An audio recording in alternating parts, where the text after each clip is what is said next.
Privacy is not an abstract concept.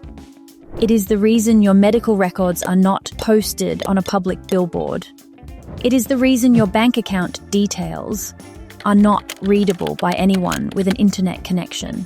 It is the reason a dissident in an authoritarian country can communicate with a journalist without being immediately arrested. Privacy in the digital age is made possible almost entirely by encryption. And encryption, as we explored in our video on Shor's algorithm, is under a long-term theoretical threat from quantum computers. So today we are asking the biggest version of that question.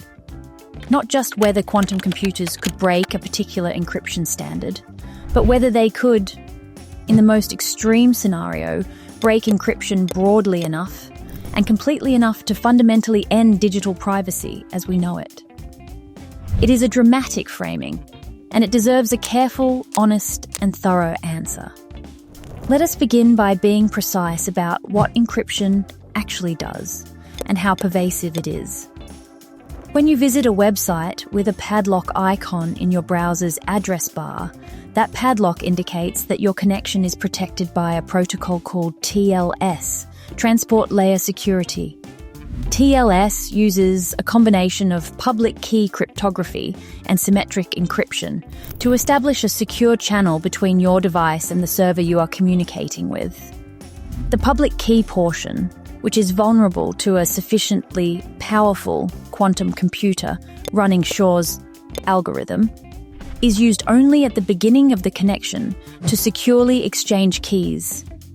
Once those keys are exchanged, the actual data is encrypted using symmetric algorithms like AES, the Advanced Encryption Standard. Symmetric encryption works very differently from public key encryption and is much more resistant to quantum attacks. Grover's algorithm, the best-known quantum attack on symmetric encryption, provides only a quadratic speedup, which effectively halves the security level. AES 256, which has 200 to 56 bits of security classically, would have roughly 128 bits of effective security against a quantum adversary using Grover's algorithm. 128 bits of security is still considered extremely strong by any current standard. So while the public key handshake at the start of a TLS connection is genuinely vulnerable to a large-scale quantum computer, the bulk encryption of your actual data is far more robust. This distinction matters enormously, and it is one that gets collapsed in most popular treatments of the quantum threat to encryption. The picture is not that quantum computers will suddenly make all encryption transparent and readable. The picture is more specific and more nuanced. Quantum computers threaten the particular mathematical problems, integer factorization and discrete logarithms, that underlie public key cryptographic systems like RSA and elliptic curve cryptography, symmetric encryption, hash functions, and other cryptographic primitives face much more modest quantum threats that can be addressed through relatively straightforward adjustments, like increasing key sizes. The threat is real and serious, but it is targeted, not universal. Now let us talk honestly about timing, because this is where the gap between theoretical threat and practical reality is most important. The quantum computers that exist today cannot run Shor's algorithm at anywhere near the scale required to break real-world encryption. As we discussed in our previous video, breaking 2000-bit RSA encryption would require on the order of millions of physical qubits, working together with error rates far below what current hardware achieves. The best quantum computers today have a few hundred to a few thousand noisy physical qubits. The engineering distance between here and there is not a matter of years.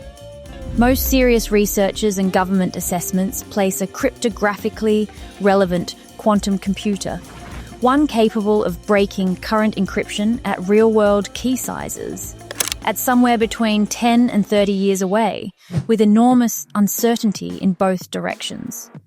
Some believe it could happen sooner if there are unexpected hardware breakthroughs. Others believe the engineering challenges may prove harder than current trajectories suggest. The honest answer is that nobody knows precisely, which is itself an important piece of information. What makes this uncertainty particularly consequential is the harvest now, decrypt later problem we touched on in our previous video. Even though a quantum computer capable of breaking encryption does not exist today, adversaries with sufficient resources and long time horizons, state-level intelligence agencies being the most obvious example, may already be intercepting and archiving encrypted communications with the intention of decrypting them in the future when the hardware catches up. This is not a hypothetical concern invented by security researchers to generate alarm. It is a rational strategy for any adversary that expects quantum computers to eventually become capable, and that handles information with long-term sensitivity. Classified government communications, corporate intellectual property, private medical data, long-term financial records, any data that needs to remain confidential for decades is potentially at risk from this strategy right now. Today, regardless of where quantum hardware currently stands, the response from the global security and standards community has been serious and substantive. NIST ran a multi-year public competition beginning in 2016 to evaluate candidate post-quantum cryptographic algorithms.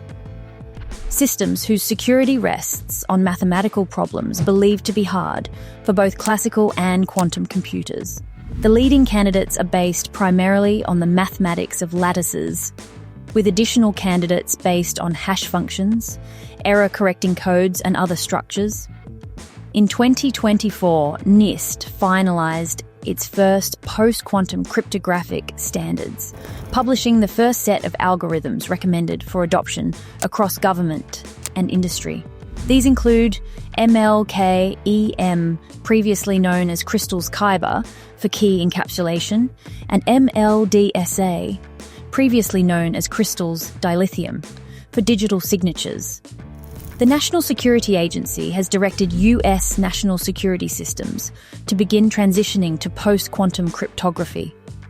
Major technology companies, including Google, Apple, and Cloudflare, have begun implementing post-quantum algorithms in their products and infrastructure.